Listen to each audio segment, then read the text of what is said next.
Welcome back, trainers. So we have the next GoFest that has been announced for 2020. It is going to be in person and also remote like we've seen in the past. We're going to go over that as well as the Ditto event. So you're going to be able to get yourself a shiny Ditto. I'm pretty sure almost everybody's going to be able to get themselves a shiny Ditto as long as they put in a little bit of effort.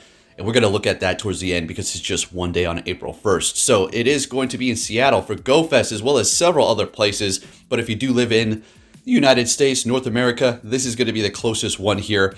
Now, it does have, problems in certain areas there, but I'm sure it's going to be perfectly fine.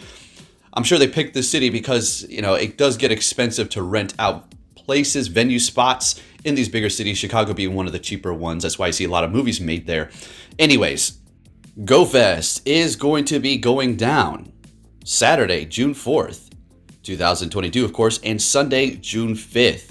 With a bonus event on Saturday, August 27th. So we're going to probably see that whole, meet a goal, and then it's going to continue on for several weeks afterwards to unlock more things, to unlock a raid, a new shiny raid boss, so we can spend more money. You already know what it is. I'm not complaining. I'm just being real and putting a little funny twist on it. Okay. All right. For Europe, though, it is going to be happening Friday, July 1st to Saturday, July 3rd in Berlin, Germany, and then of course Friday, July 22nd until Saturday, July 24th in Seattle, Washington, and then Friday, August 5th until August 7th in Japan. So there is going to be several different places, and you could participate in several different events, I suppose, if you're just getting remote raids, right? Or if you're flying, if you're rich enough to live that kind of a lifestyle, then, have at it. All right, so they're obviously making this a remote accessible because there's just way too much money to be made after they initially saw what they could, bring in, of course, plus what's going down in the world right now still. So it just makes sense for them to make this a remote event because honestly, I can go to Seattle.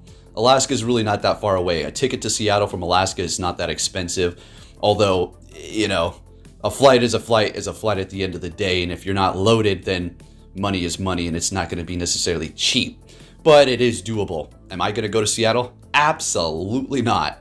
I don't see why I need to. I mean, what I can just play here, save myself money. Let's go ahead and take a look what I got last year as far as all of my shinies. Don't think I really went over completely as to what I got. I don't think I did. I just kind of made a live stream, and that's where you were able to see it. So let's go ahead and take a look and just highlight what I got. Played the entire time, and I'm going to have to say it was garbage. I'm not saying this new event was garbage or the last GoFest was bad. It was bad as far as collecting shinies. Is it all about the shinies? A little bit. A little bit. Let's be honest here. GoFest is about shinies, okay? All right. Meeting people, okay? And all that stuff, right? So this was a trade that I was like confused by that Infernape. I was like, what? Why did I? Oh, I did a trade. I had to trade somebody. Probably, how we were able to do, a certain amount of lucky trades, special trades, and I just did that one. So yeah, we're just stuck on that for a minute. Anyways, we're gonna see this one right here is probably the best one, but it was a hatch. It was a freaking hatch. All right, it wasn't. I don't think it had anything to do with the GoFest chances. I just hatched a shiny. Maybe it did. This is probably the best one though. This Snorlax shiny here. Now I have a better one that is a 98 from a raid, but this is a catch in the wild, and I actually did trade off one of the shinies that I did get on GoFest with a friend of mine, so I would have had 3, so now I got 2, so yeah, that's probably the best one. This is a nice shiny Ralts, I suppose. It's good, for PvP IVs. Otherwise, I'm just going to wait. And then we're going to just take a look at all my other shinies here. So, hey, I didn't get too many, folks. It wasn't looking too great. I was tapping. I was out there playing, live streamed, and I really didn't get too much. Does that mean that this one's going to be bad too? No, not really. I mean, it doesn't. I'm just going over what I got here, okay? And we're going to talk about that Ditto stuff in just a moment. I just want to, bring this to your attention. And also, since you were all so interested on what I was going to have to say about does money buy happiness, we're actually going to talk about that towards the end here after we talk about the Ditto stuff. Thought I'd throw in a little bit of a fun bit, talk time with Poke AK before we close this video out. So best one that I got was probably this, Timber and then the Snorlax. Otherwise, yeah. But of course, after that, I just got a bunch of shinies. Like, what's with that? On GoFest, I don't get that many, but then afterwards, the following days, I'm just catching shiny, go plussing shiny left and right. And then, of course, we got all these shiny legendaries because I was going hard on the raids because they did have good raids. Dialga, you wanted that. Palkia, you wanted that. Giratina, you want all of those XL candies. And/or a good one. I was able to get a shiny 98 Palkia. Absolutely phenomenal. Look at that. Look at that. Isn't that gorgeous?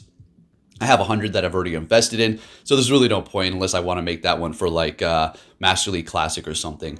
And like I said, you can see the dates down below. This is just after GoFest. We're just taking a look here, and we're going to move on in just a moment. So if you do enjoy my videos, give it a thumbs up if you do enjoy this news update. I could have made it really quick, but I thought I'd give you guys a little bit more entertainment.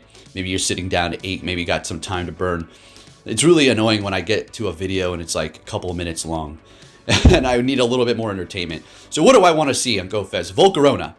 Unrealistic expectations. I know. They're going to wait for PvP. This is going to be some sort of new season Pokemon. Toxapex.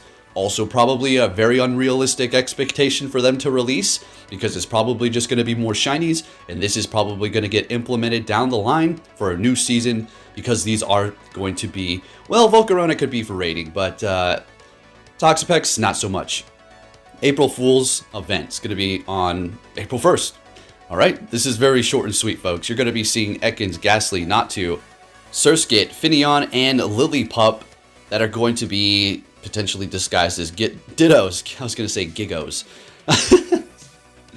Anyways, and then Ditto Surprise. So there you have it, folks. I mean, you know, it's a cool event, I suppose. You know, we're going to see the Ditto thing. It's just for one day, so it's going to be crazy. So let's talk about this really quick before this video does end. Does money buy happiness? And I started off by saying it temporarily. It does. And does money? It really depends on your personality. It depends on the circumstances of your life. It depends on your morals and everything like that. For the average person, though, you know, the average normal person who's not narcissistic or who's not, you know, just in love with money, can it buy them happiness? Absolutely. Money will buy you happiness. Don't let these, don't let these people out here tell you money won't buy happiness. All right, I'm not trying to spin it like that, but it will. But here's the thing. When you fill your life with a bunch of materials, the more and more you fill them with materials, the more you become bored with life, and the more empty you're going to feel. Sure, you're going to be living in comfort, but eventually, you know, it's just going to wear out. That's it. There's going to be a void in you that's going to be empty that you want to fill, and you can't fill that void with money. You can't fill that void with anything on this earth. You're going to need a higher power to help you elevate yourself to the next level. I'm not trying to preach to you. I'm just saying, okay? Most, and this is not a shot at anybody, what I'm about to say. Most atheists on their deathbed turn to God. It's a fact, okay? Anyways, thank you for watching. I'll be catching you all in my next video. Hope you did enjoy this, and go fast and dittos. Let's get it. Take care.